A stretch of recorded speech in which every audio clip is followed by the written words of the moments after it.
नमस्कार. आजची जी रेसिपी आहे ती इन्स्टंट साबुदाण्याचे भजे आहेत आणि साबुदाणा न भिजू घालता पण तरी पण भिजवून आपण त्यापासून अनेक पदार्थ बनवू शकतो. तर त्यापैकीच हे आहे साबुदाण्याचे भजे, जे खायला अत्यंत टेस्टी आणि फार आवडतात. एकदा तुम्ही हे ट्राय केले ना, तर तुम्ही सारखं-सारखं हीच रेसिपी बनवणार, हाच पदार्थ ट्राय करणार आणि उपवासाच्या दिवशी तर हमखास हे बनणार म्हणजे बनणारच. तर तुम्ही नक्की ही रेसिपी ट्राय करा आणि बनवणं अगदी सोपं आहे. काही मिनिटातच ही रेसिपी बनून तयार होते. चला तर मग आपण रेसिपीला सुरुवात करूया. तर सर्वात प्रथम मी एका बाउलमध्ये जे आहे 1 वाटीपेक्षा थोडासा कमी असा साबुदाणा घेतलेला आहे. त्याला आपण मिक्सरमध्ये छानपैकी ग्राइंड करून घ्यायचं आहे.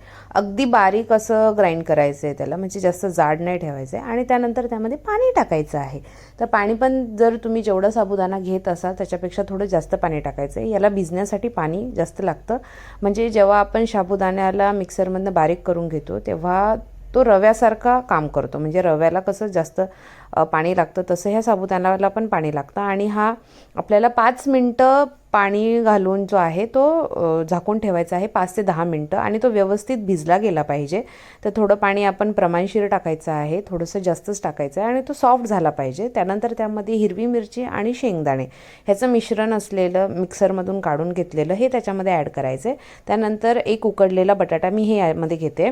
तर उकडलेल्या बटाट्याचं प्रमाण तुम्ही घेताय त्याच्यानुसार. आता तुम्ही बघू शकता मी 1 वाटीला कमी असा साबुदाणा घेतला होता, तर तरी पण तो भिजल्यानंतर फुगून एवढा झालेला आहे. याचे साधारणतः भरपूर भजे तयार होतात. जर तुम्ही 2 वाटी घेत असाल तर त्याला 2 उकडलेली बटाटे. आता ते बटाट्याच्या आकारावर आणि साईजवर डिपेंड आहे, तर तुम्ही तो अंदाज लावू शकता. त्यानंतर त्यामध्ये मीठ टाकायचं आहे आणि ह्या व्यतिरिक्त याच्यामध्ये दुसरं काहीही टाकायचं नाही आहे. आता मी एका कढईमध्ये तेल तापत ठेवलेलं होतं आणि पटकन हे तयार झाल्याच्या नंतर ह्याला जास्त प्रेस करायचे नाही, काही नाही. जसे आपण बेसनाचे भजे बनवतो त्याप्रमाणेच ह्याला जे आहे ते कढईमध्ये सोडायचं आहे. जर तुम्ही याला जास्त गोल वगैरे केलं किंवा हे केलं तर ते प्रेस होऊन जातात आणि ही फुटण्याची शक्यता असते. तर त्यामुळे जे आहे त्याला जसे भजे बनवतो तसेच बनवायचं. हे फुटणार नाही, काही नाही, कारण की साबुदाणा जो आहे तो आपण मिक्सरमधनं काढल्यानंतर भिजवला होता, त्यामुळे ते फुटणार वगैरे पण नाही. तर हे असे बनवायचे छानपैकी. आणि तुम्हाला जर तुम्ही हेल्थ कॉन्शियस असाल, तुम्हाला जर नाही एवढं असं फ्राय वगैरे खायचं आहे, तर तुम्ही ह्याला ना याचे असे पॅटीस करून साबुदाणा वड्याच्या शेपचे करून आहे ना तुम्ही ह्याला शॅलो फ्राय पण करून घेऊ शकतात. ते सुद्धा अगदी टेस्टी लागतात. पण हे भजे अत्यंत तुम्ही तळल्याच्या नंतर क्रंची लागतात. जर तुम्हाला हे भजे असे डीप ऑइलमध्ये नको आहे तर तुम्ही एअर फ्रायरमध्ये सुद्धा याला फ्राय करू शकतात. तेव्हासुद्धा ते असेच बनतात आणि त्याची टेस्ट पण जी आहे ती अशीच लागते.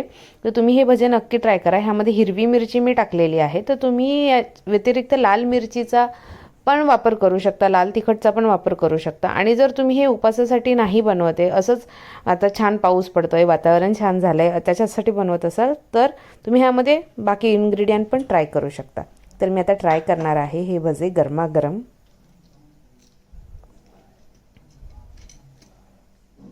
गरम आहेत.